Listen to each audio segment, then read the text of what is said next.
Why rich people use the black card. You have seen it before. Maybe at a restaurant, maybe at an airport, maybe in a movie or a music video. Someone pulls out a card that is different from everything else in the room.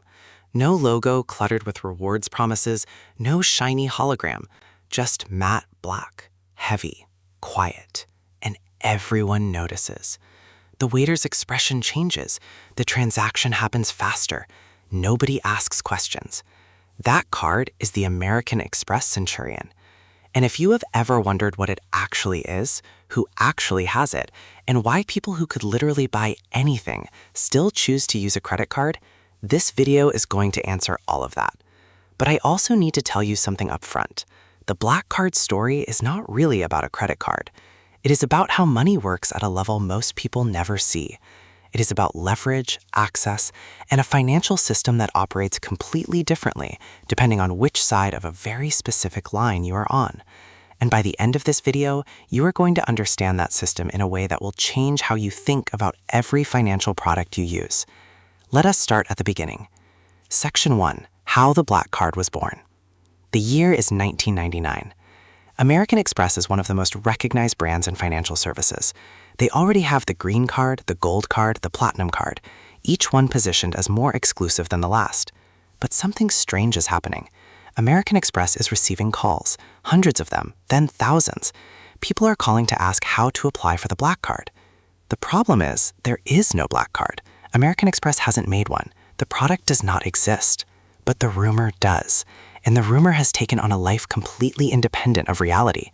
Wealthy travelers and business people have been whispering about a card that Amex supposedly offers to their most elite clients. A card with no spending limit. A card that can get you into any room, any restaurant, any event, anywhere in the world. A card made from an entirely different material than the standard plastic that everyone else carries. None of it was true, until Amex decided to make it true. They looked at the demand, they looked at the profile of the people calling, and they realized something that most companies never figure out. The desire for exclusivity is itself a product. Not the perks, not the rewards, the feeling of being in a category that others cannot access. And in 1999, the American Express Centurion card was launched by invitation only. No application process, no public announcement. Just a matte black card that began arriving in the mailboxes of certain American Express Platinum card holders, the ones spending at a level that made the bank very interested in keeping their relationship. Section 2. What the black card actually is. Let me give you the real details, because the mythology and the reality are both extraordinary. To receive an invitation, you generally need to already be an Amex Platinum cardholder and spend somewhere between $250,000 and $500,000 per year on that card. Amex does not publish the exact threshold. The number is intentionally mysterious. When you receive the invitation and accept, you pay an initiation fee of $10,000. Then you pay $5,000 every single year to keep it. The card itself is made from anodized titanium. It is heavier than any card you have ever held. When it hits a table, it sounds different. That is not an accident. Every sensory detail of the card was designed to communicate something. Now, here is where it gets interesting.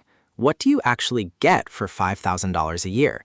You get a personal relationship manager, not a phone bank. A specific human being who is assigned to your account, knows your preferences, your travel history, your family, your business. This person's job is to anticipate and solve problems before you experience them as problems. You get a concierge service that operates 24 hours a day, 7 days a week, every day of the year. And this concierge has capabilities that are not listed in any marketing material because they depend on the network the concierge has built. There are documented cases, stories from cardholders and their staff, of the Centurion concierge arranging tables at fully booked restaurants by calling the owner directly, of securing tickets to sold-out performances through relationships with venue management, of coordinating private aircraft when commercial options were not available on the needed timeline. You get Centurion Lounge access globally, and Centurion Lounges are a different category of experience from standard airline lounges. Sit-down dining prepared to order, spa services, private rooms, a level of comfort that makes the standard premium lounge look like a waiting room. You get elite status with a list of hotel and airline partners that reads like a directory of the world's most prestigious travel brands, automatic upgrades, guaranteed late checkout, room categories that are not bookable by the general public. And you get a credit limit that is, for practical purposes, unlimited. Not because there is no limit, but because for someone spending $500,000 a year, the limit is set high enough that it is never a real constraint. Now, here is the question underneath the question. If you are worth tens of millions of dollars, why are you using a credit card at all? You could pay cash for everything, you could wire money, you could have your assistant handle every transaction without a card ever touching your hand. So why does someone with $50 million in assets choose to put every possible expense on a credit card? The answer is not what most people think. It is not about the perks. The perks are real, but someone with $50 million does not need a hotel upgrade. They book the suite. They do not need lounge access. They fly private. The real answer is points. Not points as most people think of them, the small accumulations that eventually become a flight somewhere. We are talking about a completely different order of magnitude. Someone spending $500,000 a year on the Centurion card is earning membership rewards points at a rate that translates to tens of thousands of dollars in value annually. On international business class flights redeemed through airline partners, on hotel stays, on the kinds of travel that cost enormous amounts of money regardless. The math for a high-volume spender on a premium rewards card is genuinely compelling. The return on spending through strategic points redemption can reach 3 to 5 cents per dollar spent on the right categories and the right redemptions. On $500,000 of spending, that is $15,000 to $25,000 in annual value extracted from the financial system. The $5,000 fee pays for itself and then some, but there is something deeper than the math. There is a principle that wealthy people understand intuitively and that most people never learn. Every dollar that passes through your hands is an opportunity to generate a return. When you pay for something in cash or debit, that transaction produces zero return. The money leaves. Nothing comes back.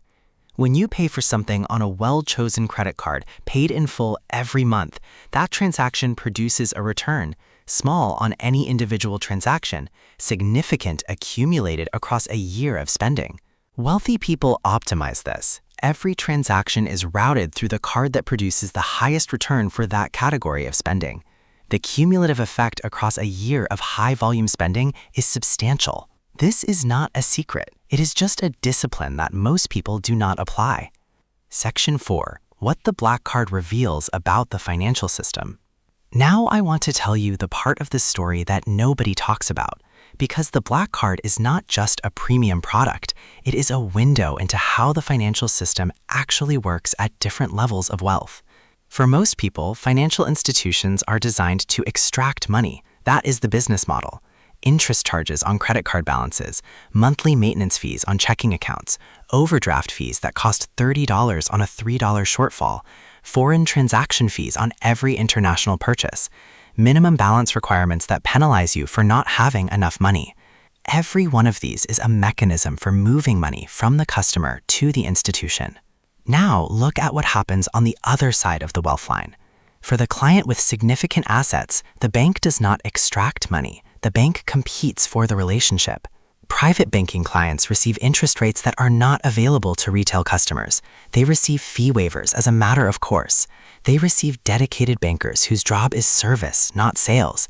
They receive access to investment opportunities, private equity placements, pre-IPO shares, alternative asset classes that are simply not offered to standard customers. The credit card for the ultra-wealthy client is a loss leader. The bank issues the Centurion knowing they may not profit significantly from the card itself. What they are buying with the $5,000 fee and the extraordinary benefits is the relationship.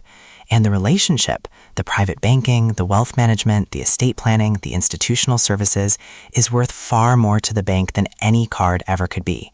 The system literally runs in reverse at a certain level of wealth. Below a certain threshold, the system extracts from you. Above a certain threshold, the system competes for you. And the exact location of that threshold is not clearly marked anywhere. But understanding that it exists and that the distance between where you are and where you want to be is a real crossable distance is the beginning of thinking about money differently. Section 5. What you can actually do with this information. I am not going to tell you that you can get the Centurion by next year, but I am going to tell you that the principle behind the Centurion is available to you right now, at your current income, with your current spending. Because the principle is not luxury. The principle is optimization. The ultra-wealthy person with the Black Card does not pay for a single dollar of spending without extracting a return from it. They have optimized the relationship with their financial institution to their maximum advantage. You can do the same thing, at your scale, with your numbers. Here is what that actually looks like. First, every dollar you spend on a debit card or cash is a dollar that earns you nothing. If you spend $2,000 a month on regular predictable expenses, groceries, gas, utilities, subscriptions, dining, and you pay those expenses with a debit card, you are leaving somewhere between $300 and $600 per year on the table. Money that could have been yours in the form of cashback or travel rewards, just gone every year. That is not a small number when you compound it. Over 10 years invested, it becomes something. Second, the right card for you is specific to your spending pattern, not to what looks impressive. A card that earns 5% cash back on groceries and 3% on gas might not be as glamorous as the Centurion, but if groceries and gas are where your money actually goes, it is the right card for your life. Match the card to the spending, not the other way around. Third, pay in full every month, always, without exception. This is the single most important rule in credit card optimization. The billionaire with the Centurion does not pay interest, not once, not ever. The moment you carry a balance, the interest charges consume every reward you earned, and then some. The card only works for you if you treat it as a payment method. The moment you treat it as a credit mechanism, it works against you. Fourth, sign-up bonuses are real money. Most people leave them on the table. A premium travel card offering 60,000 points as a sign-up bonus is offering somewhere between $600 and $1,200 in real travel value if you redeem those points correctly. Time your application to a period where you have a large planned expense, a home repair, a vacation budget, a large purchase you were going to make regardless. Hit the spending threshold with money you were going to spend anyway. Collect the bonus, pay the bill. That is a few hundred to over $1,000 extracted from the financial system for free. The Centurion cardholder does this on a scale you and I cannot match. The principle is identical. Here's what I want you to walk away with. The Black Card is real. It is extraordinary. And it represents a level of access and service that exists on the other side of a wealth threshold that most people will not cross. But the thing that makes the Black Card worth having for the people who have it is not the titanium. It is not the concierge. It is not the lounge. It is the discipline of treating every financial transaction as an opportunity to generate a return, rather than simply a payment to be made. That discipline does not require $10 million. It does not require an invitation. It does not require a $5,000 annual fee. It requires choosing the right card, paying it in full, and being intentional about every dollar that moves through your hands. The gap between the billionaire and the rest of us is real, but on this specific point, using financial products to your maximum advantage rather than letting them use you, the strategy is the same at every scale. Now here is my question for you. Drop a comment and tell me, are you currently using credit cards as a tool that works for you, or are you letting them work against you? Be honest, because I think most people, if they do the math, are leaving real money on the table every single month. And if this video shifted the way you see credit cards, not as something to fear or avoid, but as a financial tool that either works for you or against you, share this with someone who needs that shift. See you next week.